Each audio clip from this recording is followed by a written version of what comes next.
Posidonia oceanica is a seagrass species, that is to say a flowering marine plant, not an algae. It can only be found in the Mediterranean, where the beds it forms are larger than the other species, and one of the main and most emblematic marine habitats of the region. Posidonia beds provide us with many benefits, otherwise called ecosystem services, such as limiting the erosion of the coast and regulating our climate by sequestering the carbon from the atmosphere. They also harbor a very rich and biodiverse life, therefore playing a very important role in supporting artisanal and recreational fisheries.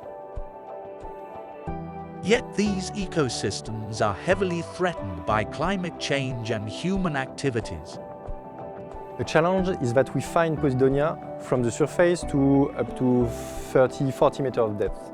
It means that it shares the same habitat than us, the human. So it has to deal with a lot of anthropogenic pressure, such as coastal development, onshoring or pollution. Since Posidonia has a very slow growth rate of only a few centimeters per year, and is therefore very slow to recover from any disturbance, every little pieces of the ecosystem we lose represent, in reality, a big loss for the decades to come.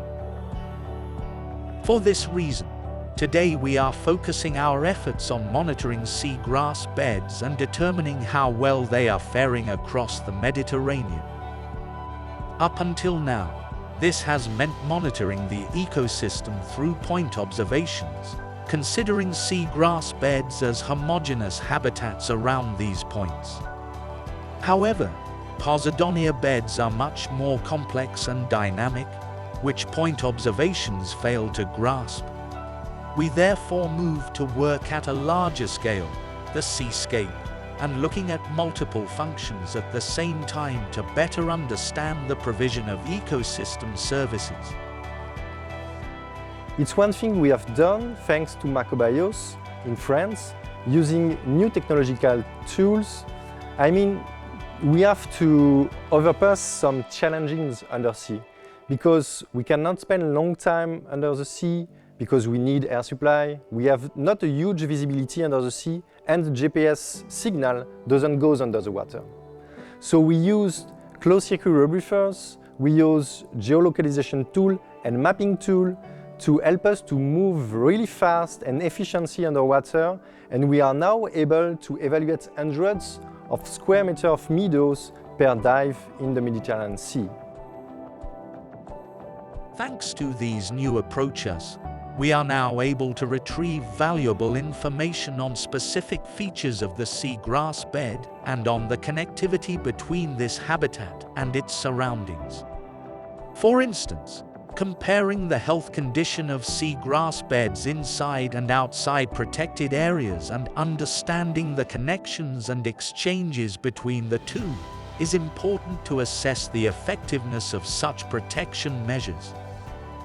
Overall, working at such large spatial scale from the lowest to highest limits on the multiple facets of seagrass beds will allow scientists to better evaluate and understand the ecosystem's dynamic and the flow of ecosystem services.